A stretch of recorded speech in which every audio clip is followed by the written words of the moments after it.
What's up, everybody? It's your girl, Kyrie Thomas Brooks, and welcome back to another live show of 21 Questions, where we bring officers from around the nation onto our show to ask them serious questions about what's going on in today's society.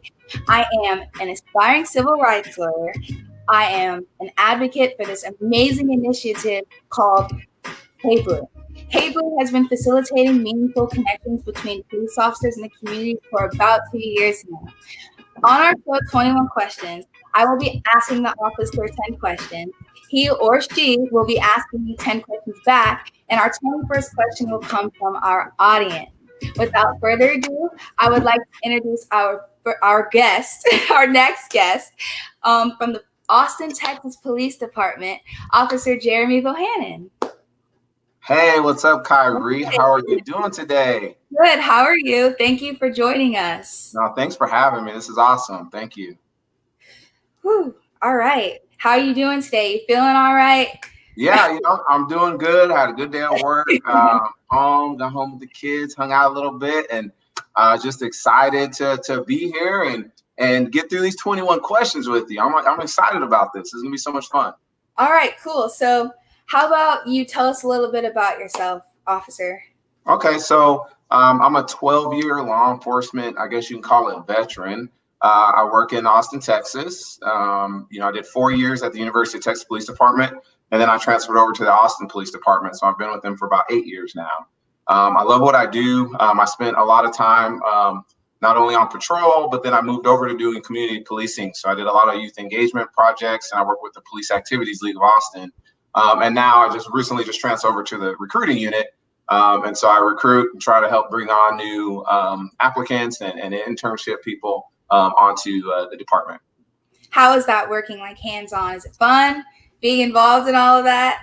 Yeah, it's really fun. We get to interact with a lot of people that you normally wouldn't get to. And so you get to see the value of the positive encounters and positive interactions that you can have with this job. Wow, that's really sweet. All right. Well, I want to jump into these questions right away for you. All right, let's get it. I have my first question for you, Officer Bohannon, and that would be, why did you become a police officer in the first place? Now, that's a great question. So, growing up, I never thought I would be a police officer. I didn't hate police officers, but I just try to avoid them. I was the one that if I saw them, I'd go the other way, or if I was driving, I'd go the other way. And so, after I got done playing football, I played college football, played overseas in Austria professionally. When I got done, I was like, man, I got to start a career and I got to do something. So I was driving and I saw a photo of or a billboard of the Department of Corrections in Washington. So I started working at a penitentiary. I did that for about a year. And one of my supervisors thought I would make a great law enforcement officer. And I was like, never. But then we ended up moving down to Texas. And I started applying and, I got my first job with the University of Texas Police Department. So I didn't really consider it until about a year before I got on. Wow. So your opinion was at first you didn't want to do it. Was there a reason why you never wanted to be an officer, or was it just something you weren't interested in? Yeah, I something I wasn't interested. I was growing up and football was my thing. You know what I mean? And so just like most kids, most people out there, football, was pretty much life for me. I went to college for it. I always tell people when I went to college, I went on a football scholarship. To me, being a student was kind of secondary. And that's just my personal story, I thought football would be it. And so I had to pivot and figure things out because, it didn't work out for me. So I didn't really have a plan B. And then, got into corrections. I met my wife who actually pushed me into trying to be a better person and get a career and all that good stuff. So it was awesome. That's amazing. That's amazing. All right, officer, my second question to you would be, what is one of the most embarrassing moments you've had on the job so far? Oh, man, I've had a lot of embarrassing moments. But I would say I was working at the University of Texas. It was actually a AC/DC concert at University of Texas at Frank Irwin Center. We were arresting a female. She was a little bit older. She was topless and she was highly intoxicated. So we were arresting her and we get her onto the elevator and she's kicking everybody, right? And so, I'm behind her and there's about 4 other officers on the elevator. And so I put my leg, against the back of her leg so then she wouldn't kick the rest of the officers. And then next thing you know, I just felt this rush of warmth on my leg. And that warmth was actually her urinating on my leg. And that went all the way down into my shoe. So that was pretty embarrassing, and a story that even some of my friends, that it's almost been 10 years since that's happened, they still bring up. Wow. Oh my gosh. Way to go to work. They're never going to let you live that one down. Oh no, I got it all, a pissy leg, stuff like that. So wow. That's pretty embarrassing. So my third question to you would be, what's one of the hardest scenes that you've had to respond to? One of the hardest scenes, I would have to say, I was pretty young. I was probably a year or two on at Austin, and there was a big collision on our major freeway on I-35. It was involving about 5 or 6 cars. The worst part about it was there was a lot of children involved in it. Luckily, there were no fatalities, but a lot of people, when I got there, were out. There were some people on the ground. It was just a mess, and I was the first officer there. And so it was really the first time I had to deal with like a chaotic scene where I'm telling people where to go and what to do and trying to coordinate all of these entities like ambulance and fire and getting them to help block. So it was really just chaotic, and it was really hard to see, kids that were injured, them going to the hospital. Everybody was fine, thank God, after that. But it was just one of those scenes where it's like, if you heard about it, you would be like, there's no way I could do it. But it really helped me in the rest of my career, realizing that, hey, I can do this. If I just put my mind to it and just calm myself down, just remember the way I was trained and do everything the way that I was trained, then I can pretty much handle any scene. Wow. That must have been, and you said you were 2 years into it? Yeah, I think I was 2 years into my second Austin Police Department. So. Wow. Interesting way to just jump right into it. My fourth question for you, officer, would be, since you're an officer, being a police officer, if you were to be pulled over at night, do you feel protected because you wear a badge? You work for the Austin Police Department, or do you feel sort of skeptical being that you're an African-American male? That is a great question, and actually something I was just talking to another friend about earlier today, actually. I don't, because I'm not always wearing my uniform. Even sometimes when I am wearing my uniform, you still never know what could happen. There's a lot of variables. Anything can happen. Right. And so I do what I preach to any kid, any adult, anybody. I always do the same thing. Like if it's nighttime, I always turn my lights on. My windows aren't too highly tinted, but I roll them down. I keep my hands on the steering wheel, and I am, yes or no, sir, I'm not making any sudden moves or anything. And so I'm nervous even if it's daytime, when I'm driving, I was driving today and, there was an officer, probably I knew who it probably was on the side of the road, but I still get nervous, and that's a big thing for me, is that I know that even if I get nervous as an officer, probably even knowing who it is, then I know that it's 10 to 100 to 1,000 times more nervousness for somebody else. And that's something I've always realized. And that helps me when I do my approaches on vehicles, because I know somebody's going to be nervous. I don't think they're nervous because they're committing a crime. So, yes, I get nervous, but, I just do what I know that I'm supposed to do, and everything's always going to be fine for me. Now, my fifth question to you would be your beautiful daughter, Billy, yes? Yeah, Billy. She's so gorgeous, by the way. Thank you. Teaching her about her mannerisms when it comes to police officers. Uh-huh. She sees Dad, and you're an amazing officer who she sees every day. And again, there's, on the flip side, not so good cops. Mm-hmm. How do you teach her when it comes to her mannerisms towards police officers? No, that's great. I teach her the same way that I tell her to treat her teachers or another adult or even myself, is always be respectful no matter what, and for her, it's one of those things. And this is kind of where I take my policing and where I have my approach from, is because I see where my kids are at, even now being 5 and 7. When they see a police officer, they're actually kind of excited because they know Daddy's a police officer, and they're filled with a lot of positive things when it comes to policing, where most kids, I'd say the majority of kids and people in this country, don't get, and so that's why it's very important for the work that I do, the work that a lot of officers try to do around this country, is in creating those positive encounters. And so for her, she knows that she's supposed to be respectful. It's yes, sir, no, sir, no matter, yes, sir, no, ma'am, no matter who it is or where you're at, it doesn't matter. And so having that upbringing is going to help her as she gets older, because she understands what I do as a job. And so I just hope that other kids can have that same type of experience growing up. Wow. That was a really good answer. I was like, all right. No, that is a really good answer. Because most parents, being in the career field that you're in, it's, everyone has a different aspect of what to teach, what not to teach. Yeah. And I'm really curious, being that, you are an officer.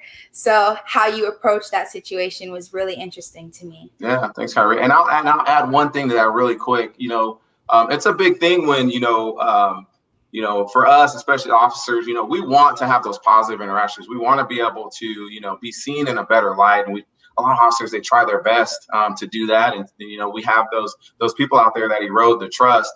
And so something that can help, if you're not an officer, is talking to your kids, about police, and talking about the good things. You can still include the bad, but when you give somebody all bad information or all, right, all of the bad stuff, then they're going to be afraid, and fear. And, that fear is a learned fear. And so we have to figure out a way to balance that out where you're still cautious. You don't know who you're going to deal with. But you also know that, there's a whole bunch of these guys out here and girls out here that only care about their safety and want them to succeed. Right. Wow. So my sixth question to you, officer, would be, how do you cope with being an officer, dealing with all the other officers and issues that are going on with police brutality in the country? What are you doing personally to make sure that you shed light on that's more of the negative than it is the positive? Yeah, that's a great question, Kyrie. I've always struggled with, how do I pretty much humanize the badge, right? And I started this 6-7 years ago by creating my social media platforms, not only using that, but also, pre-COVID, going to schools and going and, talking and doing extra things to try to promote the great work that a lot of these officers do, and shed light on that. And so even today, that's pretty much what I think about 24/7. It's like, I understand both sides. I understand why people are afraid of the police. I understand why the police are afraid of people protesting. I get it. And I'm trying to just get everybody to understand that, hey, there's a middle ground that we can all come together. We have to understand that there's issues, and there's things that both sides we need to fix, but we can always do it together. So I cope by knowing and having optimism and being, just being hopeful that the future is going to be very bright. Wow. So leading off of that question, I saw on your Instagram that you went to a protest in your uniform. You went home, came back, and you were in just regular clothes. Mm-hmm. What drove you to want to show up there in uniform, and then wanting to show up there as just you, humanized as you could be? So the uniform part, what drove me is the protests themselves and us getting called back in to have to work. And so that made me go and be out there. But then, when I was home and just, watching and seeing all of the unrest and, my grandfather was a pastor before he passed. And, he always, I knew that he was just looking down on me, and really I was just kind of in tears, and I didn't know what I could do. And really, I just wanted to protect people. You know what I'm saying? I'm like, I see what's happening. I want to get out there, kind of listen, see what's going on, but then let people know, hey, let's come together somehow. Let's have like a forum. Let's talk. Let's figure this stuff out. But then once dusk hits and things start getting crazy, let's go home. You know what I mean? That was my biggest thing. It's like, let's just go home. I was trying to make a commitment that we would just talk, you know what I mean? And just come up with solutions so that we don't have to be out in the streets anymore, because I saw some of the bad things that were happening that had nothing to do with the people that actually wanted real change. And so I actually went out in this shirt. So it was no question that I was a cop, and it was tough, and I got challenged a lot out there, and it's probably one of the hardest things that I've ever done. But at the end, looking back, like it was the best thing that I ever could have done in my entire career, because people really started to understand that, hey, there's people in this in this that wear this uniform that really care about them and really want to find solutions to make the world better. Right. That must have been tough because, biases have already been instilled in a lot of people. You being an officer at a protest, it's sort of like, is it a pro? Is it a con? You know what I mean? Especially in this time. That's tough.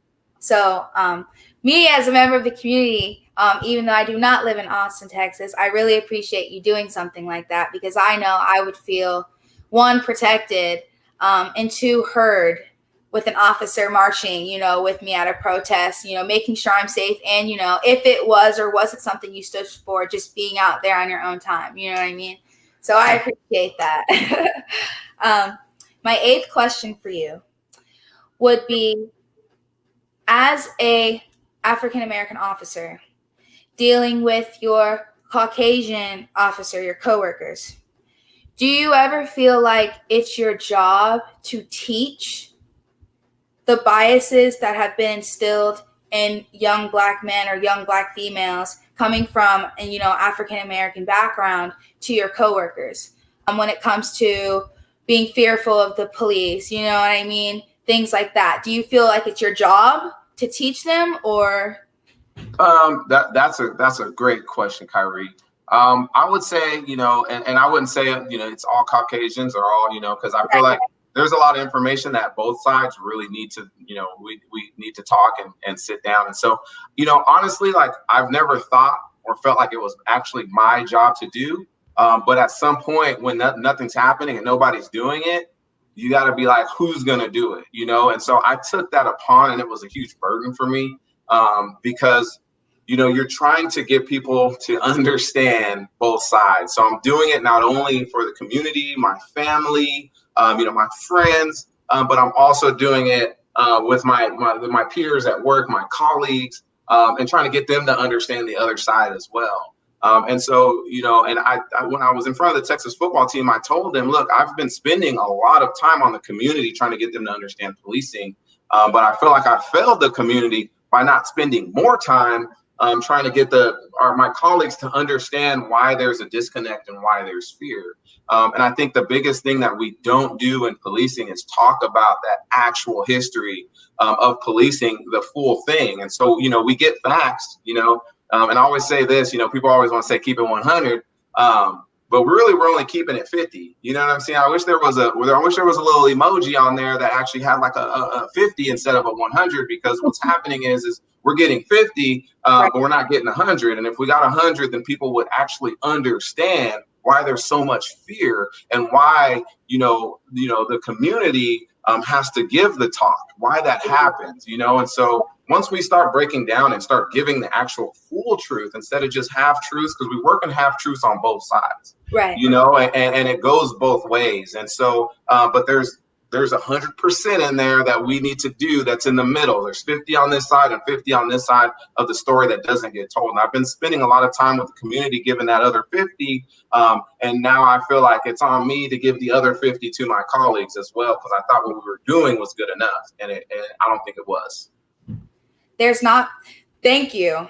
For one, there's not very many officers who are able to realize that, especially with dealing with in the workforce, because sometimes, this is, just my job. This is what I do. So let me go to work every day and just get my job over with. You know what I mean? It's no one really has that drive to be like, okay, guys, listen, this is what's going on. We got to meet in the middle. It's got to be 100 each side. We got to come in. We got to do something about it.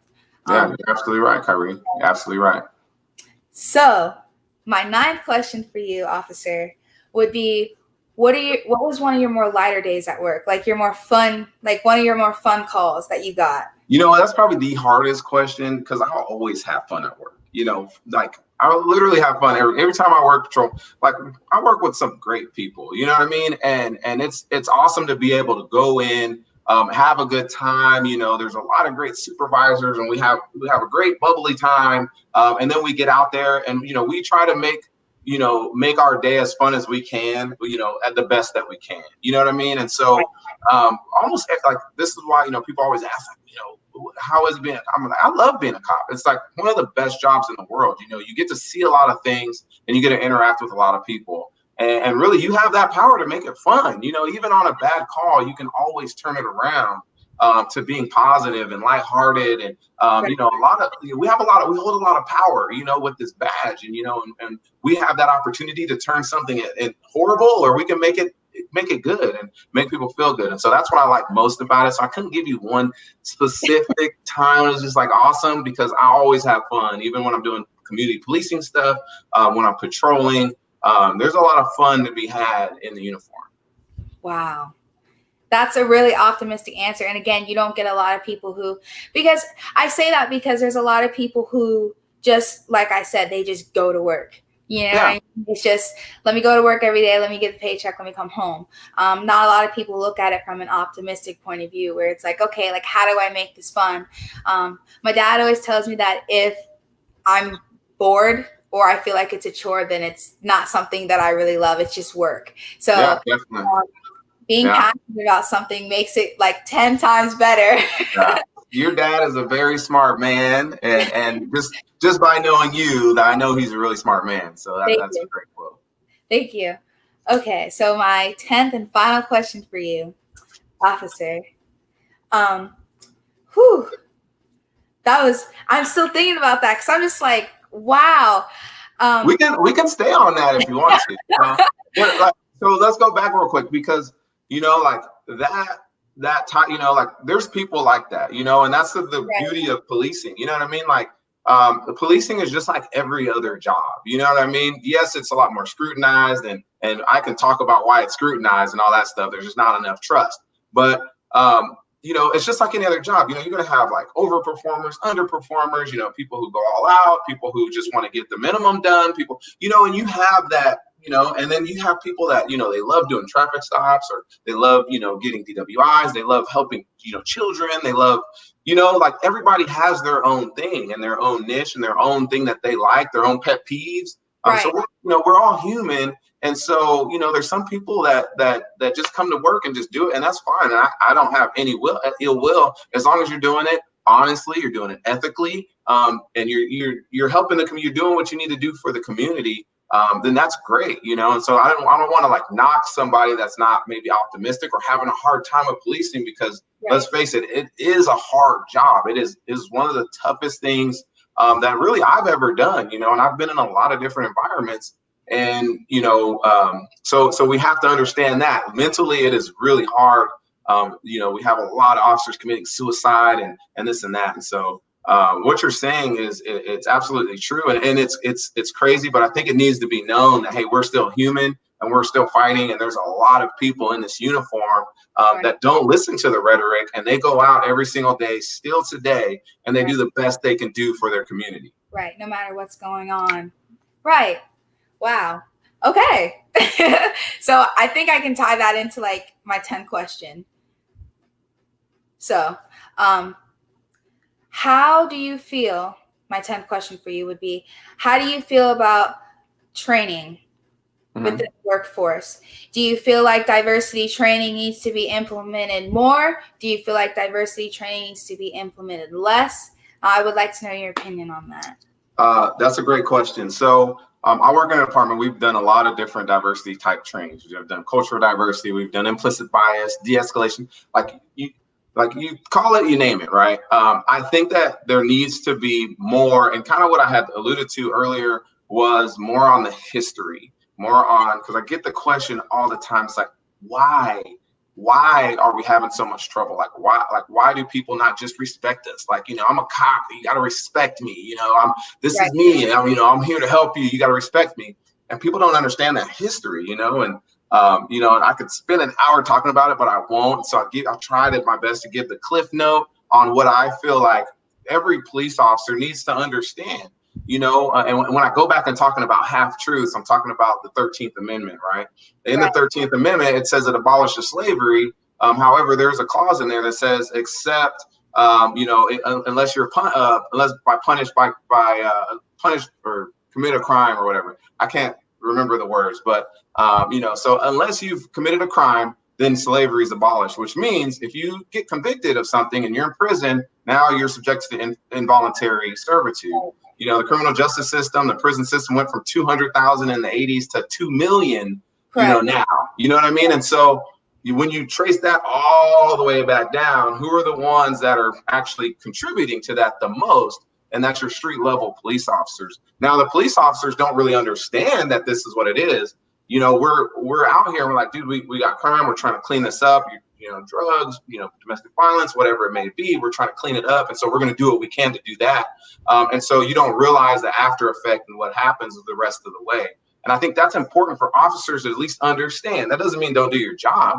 Right. But now if you can understand, and now we actually start looking for the root causes of crime. And now we can be a huge part in fixing those root causes. So then when we see, a 14 or 15 or 16-year-old, instead of being like, oh man, like, dude, that kid's not going to make it. We'll see him in a couple of years, or, we'll punt him down the road. And then next, we're going to get him on something later. Now we're like thinking like, okay, we don't want this kid to be subjected to the system. And so how are we going to help? How are we going to provide resources? Like, how are we going to connect you with that nonprofit that's down the street that can actually do something? So then we never even have to deal with them. And now they're a successful person in the community. And now they're helping everybody else. It's a generational thing that we can do. But I just don't know how many people are thinking it. Or I don't even know if people even want to do that. But that's something that I'm willing to do. And that's what I'm fighting for. Well, knowing the background of something before you ever go into anything is always like it. You have to have it. You know what I mean? You have to have background. When I'm playing basketball, I need it. You know what I mean? I need to know a move that I'm doing. If I don't know what I'm doing, then, I'm obviously going to mess up. So having that history on what needs to be done and how it needs to be done, gain that knowledge, and then execute it however you want to, put some finesse on it wherever you want to do. You know what I mean? So yes, I agree. Yeah, you're right, Kyrie. And I'll add to that, I think the biggest thing is that, we change in a lot of different fields, right? Like you look at the banking, and you look at social media, you look at all these things that are actually changing and evolving.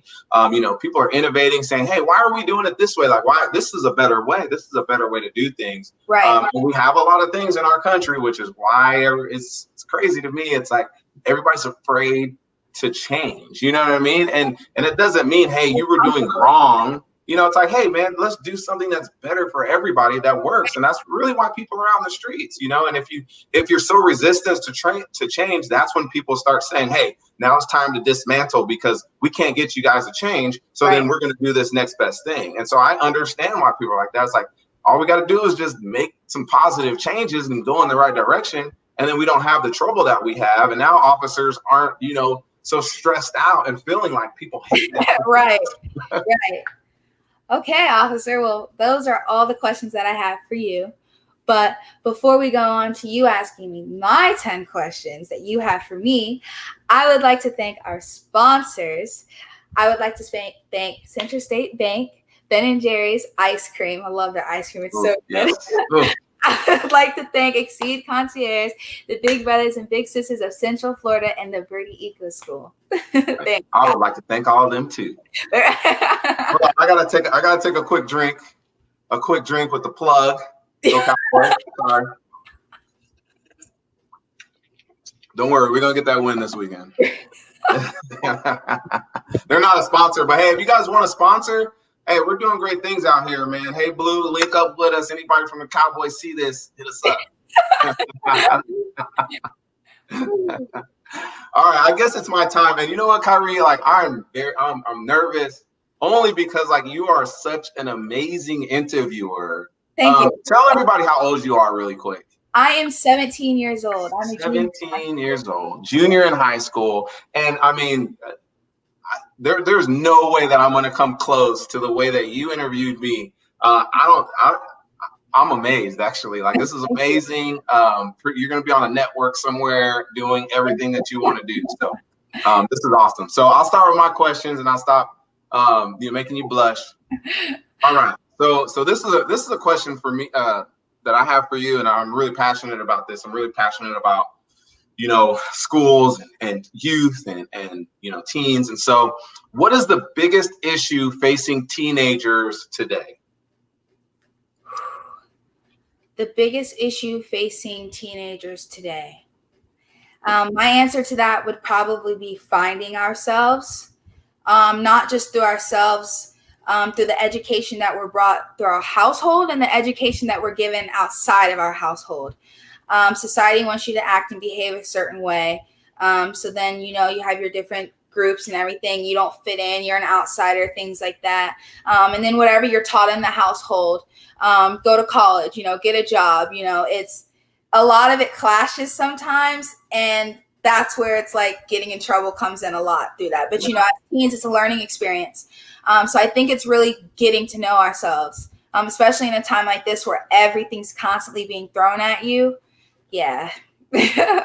Oh, that's great. No, I get it. You have to, you have to make your own path. You know what I mean? And Right. and that's awesome. And like what you're doing right here, that's what you're doing. You're getting out, you're talking, you're getting different perspectives, and and that's the best way to go. I did the same thing. When I started policing, I was getting different perspectives and different ways of doing things from everybody because there's not just one way. So that is awesome. Okay, so my second question. Okay, so how do you feel about race relations in America today? How do I feel about race relations in America today? I feel as if, good question. Okay. Dealing with race relations in America today, I feel like it needs a lot of work. Like you were mentioning earlier when I asked you the question, I think education comes down to it, not just educating, re-educating on a lot of things that were misunderstood within high school, things that are misunderstood within college, things that parents misunderstood, and then they're teaching their children, and instilling a lot of biases that no longer need to be there. Get rid of what no longer serves you is how I feel. But as you said earlier, people get comfortable in a mindset, and then they don't really want to venture anywhere else. That's tough. I think it just comes down to being ignorant, and being ignorant isn't always a bad thing. You know what I mean? Like I said earlier, learning is growing. So I think it comes down to re-education. So Yeah.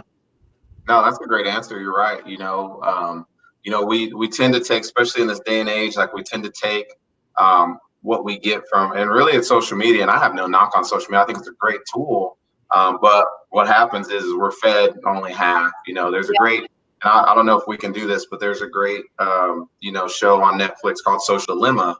And it really talks about that, where you're getting all your information from. It's going to be skewed to your interests. And so we have to learn how to break out of that and start doing our own research and our own educating and talking to people. And really, that's the biggest thing, is the dialogue. So, but no, that's great. The education piece is like the one of the biggest things. All right. So question number 3.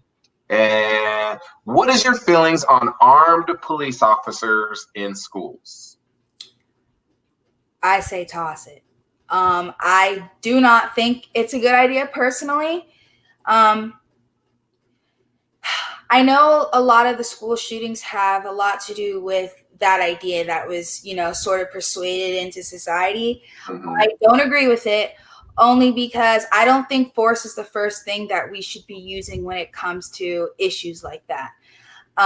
Guns shouldn't have even been in the question, in my opinion. It should have been mental health and mental health educating, and how do we fix the problem without using force. You know what I mean? It's violence, in my opinion, isn't the option, especially being a person of color, walking around campus, and officers, I'm already a little standoffish, but it's like if teachers were allowed to, who are veterans are allowed to have the weapons, it's sort of like, it makes me feel even more uncomfortable in a setting where in today's society, I'm already uncomfortable.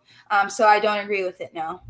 Yeah, no, that's a great answer. That's a great answer. And so, I've had this discussion with, few people in the schools, and it's like, well, what do we do now?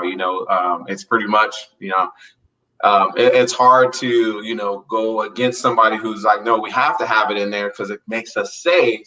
And so, what I think about is like, how do we come to some type of middle ground, right, where where our officers aren't that are in schools aren't thinking about, I'm here to arrest people, or I'm here to use force, or I'm here to, prevent something happening. It's like, hey, I'm here to make my school safe, my school climate safe. Right. And by doing that, we're linking up with the social worker, or with the school counselors. We're linking up with, any program that's within the school. We're actually getting to know all of the kids. So if something does happen, instead of slamming them to the ground, I can be like, hey, Kyrie, hey, right here, look, it's me. Hey, let's stop. Come talk to me. Let's figure out what's going on. And then start, just start and build that up, and not being a part of this school to prison pipeline, which is a real thing when you actually look at the stats, and I think people, when they look at the school to prison pipeline, they think it's cops taking people to school or taking people to jail. But that's not really what it is. It's really, these schools, we're allowing kids to fall through the cracks and whatnot. And so if a police officer can be in there and help identify some of that stuff, and then be able to link them with the right resources and the right people on campus, and being a part of that campus structure, then I feel like it'll be a little bit better. And then you won't have people afraid of the presence. And now it's just a part of, what's going on. But then if that doesn't work, I guess you got to kick them out. Well, I thought about that as soon as you were talking about getting to know, because like you did mention the school to prison pipeline, disciplining a kid with a referral or a suspension, it's like you didn't really deal with the problem. The kid could be at school because something's going on at home, instead of let's just put you back out on the streets, where in a lot of low poverty, low income communities, that's a problem. And then it comes down to, if he can't do it in school, or she can't do it in school, because some kids acting out, that's their way of saying help. They don't really know how to say, you know what I mean? Throwing them out on the street for them to get in trouble with law enforcement is not something that you want to do. As a school, you want to educate. And if that means sitting down, connecting with your students, then, that's what you need to do. So I completely, You're right. No, you're right, Kyrie. This is awesome, man. You're great. This is fun.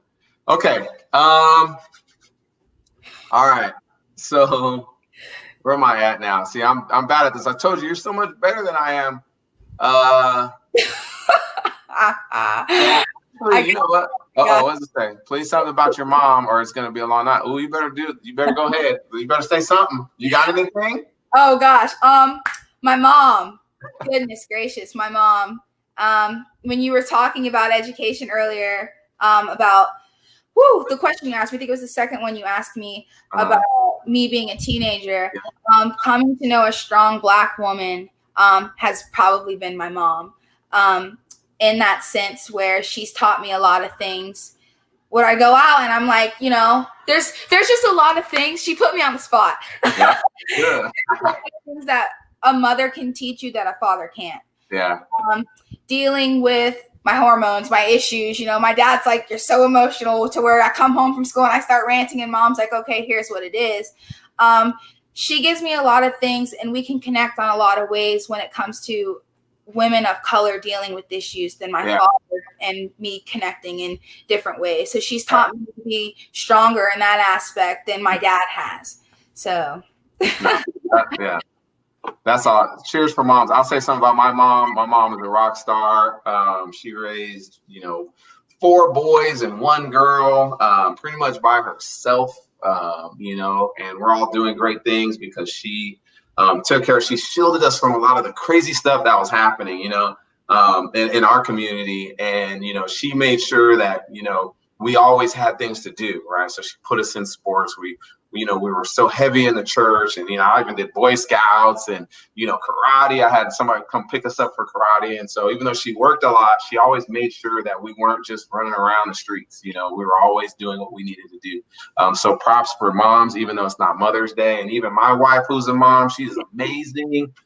So props for all the moms out there, like legit. Okay.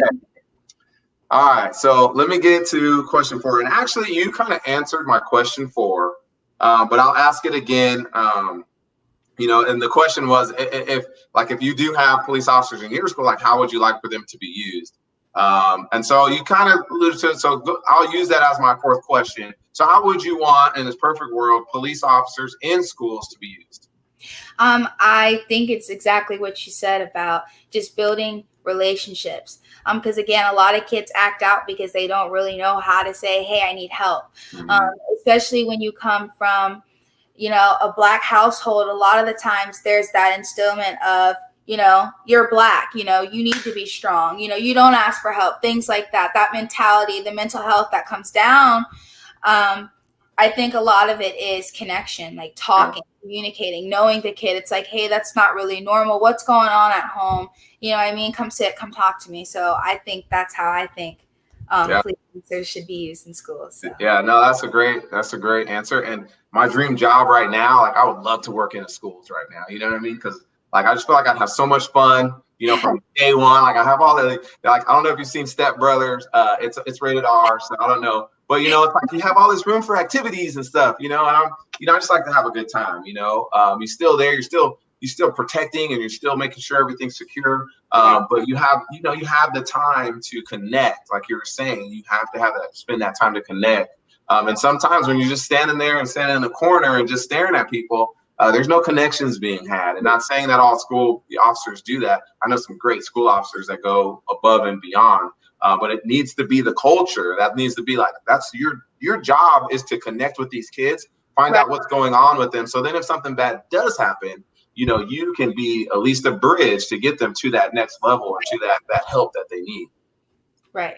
All right. So question 5. So we got a message in the background talking about high school dances. Now, if we did have a high school dance today, it wouldn't be that great for me because my joints aren't as good. Like my hips don't move as fluid that they used to. But I will say this, that in middle school, I was actually high school too. I was awarded the best dancer. I don't think it had anything to do with me, being one of the only Black dudes in school, but I was awarded the best dancer, and I'll find the pictures to show you. These hips do not lie. So question 5. All right. So what advice would you give someone who is afraid to talk to cops? I think that's going to depend on their experience with an officer. There's a lot of cognitive dissonance that comes into and goes into things like that. Especially like if I get bit by a dog, I'm not going to want to go up to another dog because it's like, you know what I mean? But if I have a positive experience with the dog, then it's like, you're more likely to go back and go, the kennel like, hey, I think I would tell them to get out of their comfort zone. You have to realize that not every person is the same and not every experience that you're going to have is going to be the same, whether it's different in a negative way or different in a positive way. You're always going to learn something from an experience. So that's what I would tell them. That's the best advice I could give them, alongside the anxiety and everything like that. I think that's what you got to go for. So that is amazing advice, actually. And it goes along with what Hey Blue is all about, goes along with what I'm all about. You never know what people are going through. We don't know people's experiences. We don't know what they've gone through. Right. And so, as an officer, I always look at it from my point of view. It's like, we have to get out of our comfort zone. I'll tell you a quick story. I was working one day and one of the officers was like, hey, don't talk to that dude. You know what I mean? Like, man, I think something, is crazy. He he stared me down and blah, blah, blah. And, knowing me, I'm like, shit, I'll talk to anybody who I want to, you know what I'm saying? Like I need to find that out myself. And so, man, I literally had an hour and a half conversation with this guy. He had been to prison, but who cares? We all make mistakes. And he was like, dude, I respect you guys, and no ill will to that other officer, but he was kind of mean mugging me and didn't even say hi, and so I had mean mugging back, and he was like, man, but I know you guys are doing your job, you guys are doing a great job. I want my cousins and my little brother to be a cop because I see the good work that you guys can do and you guys do, and I want and so it was like we just have to get out of that. Until you know somebody personally, you can't talk about them. You don't know anything about them. So get out of that comfort zone. So I love that answer, and that's my perfect advice. Okay. See, I told you, Kyrie, at the beginning, I ramble a lot, so I'm not as good of an interview. It's okay. You're passionate. Okay. So, who do you feel influences positive change in your community? Like who do you think should be the person, or who do you think it is that would influence positive change in your community? Adult wise, authority wise, or kid wise, youth wise? Is it just in general? In general.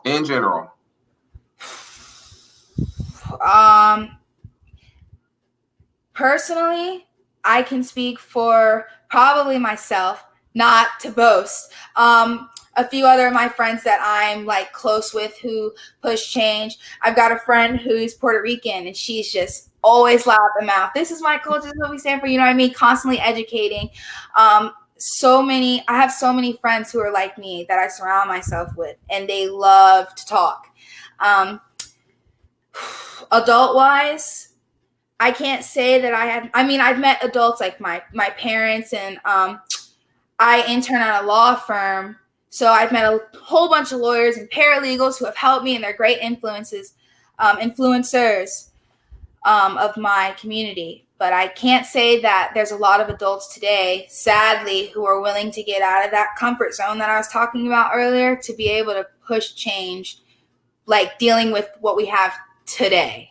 You know, back then today, I think it's a little awkward for them. So, and I love that first part where you're like, hey, I don't want to brag about myself. Brag about yourself. You know what I mean? Because and we kind of talked about this earlier, and it's like, do you feel like you have to do the educating? It's like, if I don't see anybody doing it, then that means it has to be me, right? Mm-hmm. If I know that there's something that can change and it could be positive, then it has to be me. And I struggle with this as well. It's like, man, I don't feel like I'm doing it and I'm influencing it. Did I do this, or I could have done this better, or whatnot? And it's like, you know what? You just got to keep pushing. If the door is closed, you got to break it down. If you know that you have, or at least have that will inside of you to make some changes, and you know what those changes need to be, and you need to just press on with those, because you're doing the right thing. You know what I mean? And it's like, sometimes it just takes the right person or the right time or whatever, and we never know when that is. It could be tomorrow at 5 p.m. Somebody just happens to see something that you did, and they're like, hey, I need you. You know what I mean? Like, I need your perspective. Come in here. And then, that's how it happens, And so that's a great answer, because you guys are doing it. Your friends, keep with like-minded people who want to make change. And it could be anybody. Anybody could be the next, whoever you want to put up here. Anybody could be it, And so that's awesome. And I'm glad that you are being a change agent in your community. Okay, so I'm on question 6 or 7. Sorry. Okay. Personal question. Where do you see yourself in 5 years? Law school. Probably just finishing law school. Playing ball in college. I don't want to go pro. I do not want to go pro. If I choose to go pro, it would probably be to like rack up money to be able to like start my own law firm. But other than that, I'd sort of pull a Maya Moore, what she just did, because who knew that she wanted to become a lawyer? That was amazing. Yeah. But that's probably the basketball player, right? That's Maya Moore, the basketball player. Yeah. She, WNBA. WNBA. So yes, Maya Moore. She just freed someone. Her husband, who was wrongfully convicted a few years back. Okay, wow. And she was like, hey, and she beat the system, and they were like, wow, and she got him out of prison, and they're now married. And I do believe she dropped basketball and was like, I'm going to be a lawyer now. So she really was like an inspiration. So great. So you would say she's a mentor for you, right? Yes. Awesome. We got hey, Maya Moore. Hey. Kyrie, she's right here, man. We got to link y'all up. I'm all act like I got connections and stuff. I got no connections, but hey, somebody probably does. So, but yeah, I remember watching Maya Moore, dude. She is an amazing basketball player, and like you said, I had no idea she was doing law. So I'm gonna find her on Instagram. I'm gonna follow her and see what she's doing, because I like to hear stories like that, and I like to see people who are inspiring the next generation. To do things, and that's big. And she probably doesn't even know that she's inspiring, young girls like you to go and do these types of things. And so it's really important. So, we never know who's watching, you know what I mean? And that's awesome. Okay, so I am on question number 8. It looks like. Okay. You know what? I'll ask it. Okay. Would you feel comfortable asking your local police department to put on a training for you and your peers? And what would the training be, or what would you want the training to be? Would I feel comfortable asking them? My local police department? Yeah, I think I'd feel pretty comfortable. Because again, I haven't had a bad experience with an officer. I don't really have a problem talking to people. As you can see, I'm an extrovert. I just go. But what type of training would it be? Is that a question like what would we? Yeah, what would you want the police department to train you about? Like if you had police officers come and train you and your friends, like what would you ask them to? What would you want to know, pretty much, from your local police department? How to read body language when it comes to dealing with someone. Also, de-escalation would probably be another one. So yeah, those are good. Those are good. There's a lot of great de-escalation training. We do it a lot. And it's funny when I was going through the class again, because it's a pretty new thing, but I'm like, dude, I've been de-escalating since day one, and so, but it's something that, a lot of people need, you need to learn that it's how important it is to de-escalate every situation. Even when you're having a one-on-one conversation with somebody and it starts getting hostile, you still need to learn how to de-escalate even in your daily, and when you have kids, you'll learn how to de-escalate them because, man, they be going crazy and it's hard. And so you kind of get that when you have kids too. So, but don't rush, get that law degree first and then. Okay. So,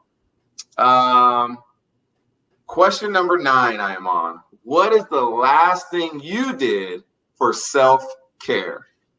The last thing I did for self-care. I took a shower earlier and I combed my crazy hair out. And I deep conditioned it. I did a detox. I ate like a whole bunch of sweet potatoes earlier this week, and drank a whole bunch of water. So my dad's like, "You're dehydrated." Basketball. So yeah. I'm running my suicides. He's like, "Drink more water." So that's probably the last thing I did for self-care, and reading. I don't read often. Yeah, mom and dad, because I know they're watching, but sometimes when I just get like the level of just stressed out, I'm like, okay, I need a book. It gets to that point. So yeah. No, that's great, and you have a lot of great books above you. Have you read all of those? No. Okay, they're on your list, right? I started them, but like I went back and forth. I'm the same way. I got a bunch of books that I've started. My wife makes fun of me. My wife reads like 30 to 40 books a year, probably more than that. I think she's probably 50 or 60. Oh, she's quick. Like we'll be reading together, and she'll be like 10 pages ahead of me, and I'll be on page 1 still. And I'm like, how are you flipping? Like you're not even reading the book, but she's a really good reader. So, and then when you're talking about combing the hair, it just really made me think. You're talking about that's self-care for you, so that's a de-stressor. For me, that's stressful because my daughter's got some locks. Her hair is long, and it is really hard to comb out. So I can't wait until she gets old enough to where she can do it herself, so that she can have her self-care moment. So then daddy doesn't have his stressful moment trying to comb all that hair out. So definitely. Okay. So I'm gonna ask you another question. So this is gonna be the 10th one. So this one is about how do you feel about the defunding the police movement happening right now?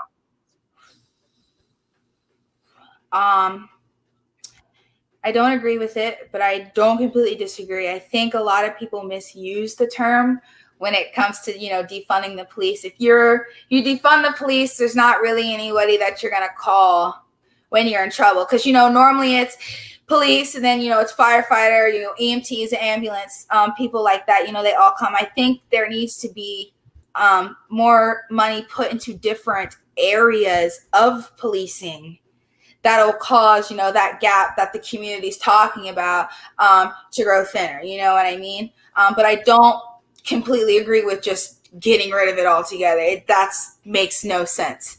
But yeah, No, that's a great perspective, and I'm right along with you. I don't agree with the way that it's done in some cities.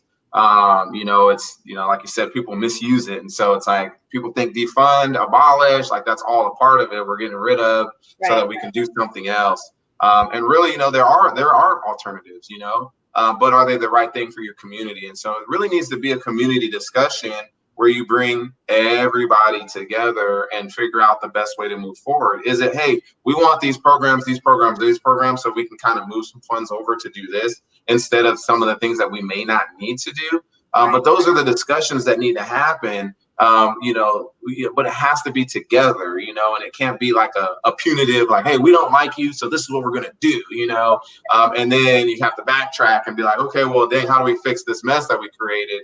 And so, it really has to be something that the entire community can agree on and say, hey, this is how we want our police to be. And I have my ideas with that, and solutions that I feel like would be great for most communities, but it may not work for all the communities, it may not even work for my community. But you have to have these discussions and keep everybody in there to make it to where it's something that we came up together. So now everybody's invested in making it a better community, you know what I mean? But when you have cut people off, then you have low morale. And so you don't want low morale police officers that feel like everybody hates them. And now we're going back to what we had before, and there's just more fear on the streets. Right. So that was great. And I think that was my last question, Kyrie. I'm so glad I'm off the hook. But you're awesome. I love your answers. All right. So that was our 20th question, which means we have one more question, officer, and that's from our community audience. This question can either be towards me or it could be towards you, it could be towards both of us. So we didn't really know. So whatever the community question is, we'll take it from there. So, Officer Bohannon. All right. All right. You want me to read it? You can read it. It doesn't matter. I'll read it. It's fine. So Officer J. Bohannon, Florida public school education is severely lacking adequate diversity for race relations today. What is your opinion? Is there a lack of Afrocentricity in the Texas public education? And what do you think can be done? Now, I will be honest, and thank you for the question, Mr. Schuler. I'll be honest, I'm not, my wife is a school counselor, so I know a little bit about education. I would say that,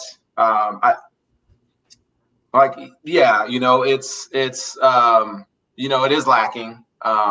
But I would say we have to think about this and pretty much everything we do and I always do this kind of on a generational term. You know what I mean? It's like, when I was growing up, what was glorified for me was being an athlete, being an entertainer, and that was the glorified thing because that's what I saw. You know what I mean? I didn't have that many Black teachers or educators. I had one Black principal at my school and, in my middle school. And that was pretty much after that, that was pretty much it. You know what I mean? And so I think what we need to do is really start glorifying and lifting up, the people that are actually doing it, our educators. We're lifting up our lawyers, our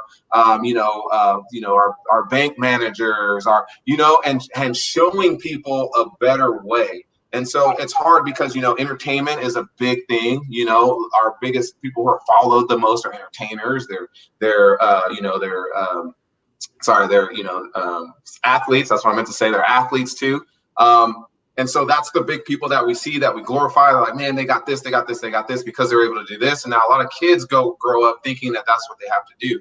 Not realizing that we have a lot of great educators, we have a lot of great principals, we have a lot of great people. And I feel like, it doesn't have to be, it has to be Black people or white or whatever, but that education piece that I had talked about earlier is a big component about it. And so a lot of even educators don't really understand, the ills or the bad things that may be happening, especially in these communities. So they may not be able to communicate with their kids as much. And so having more diversity is always a great way to at least bring new perspectives and different perspectives so that somebody can actually look something at holistically instead of what I was talking about earlier with their half truths and having, these kids, they need to just, do this or stop being single parent, kids, and then they'll be all right. Their parents need to do this and that. But you need more people that actually understand them and can speak to them so that they can be successful and become educators. I'm sorry, that was a long answer. I told you, Kyrie, I'm bad at this. All right. Well, that is it for today. Thank you, Officer Bohannon, for coming on and having this amazing talk with me. I really appreciate it. I hope I didn't scare you too much. Oh, Kyrie, you could never scare me. Never. This was amazing. Thank you so much. This platform, use it. Like we said earlier, you be the change. You know what I mean? It's within everybody. If you feel like you have something, you have to let that light shine on it and spread it with the world, because really that's all we need is love. And that's what you're doing. And so I appreciate you. I applaud you. Anything that I could do for you, you let me know. I can't wait till I can fly to Florida one day when my wife lets me. And then, we can have a big powwow, or, we can hopefully go to like Disney World or something. I'll bring my kids. And we can Thank you so much. All right, guys. So that's it for today. But I have one last question for Officer Bohannon. That would probably be, do you still have love for me, Officer Bohannon? We still got love for each other. Oh, I do. Just like 50. Just like 50 Cent. That was my college song. You know what I mean? Wonderful. So, all right, Officer Bohannon, we'll see you next time. Don't forget to tune into our next show, guys. Our next interviewee will be Commander Mark Clavecombe from the Melbourne Police Department. Thank you for that. I would like to also thank our sponsors one more time: the Sea Concierge, Central State, Ben & Jerry's, thank you, the Birdie Eco School, and the Big Brothers and Big Sisters of Florida. Thank you guys for tuning in. See you guys next time.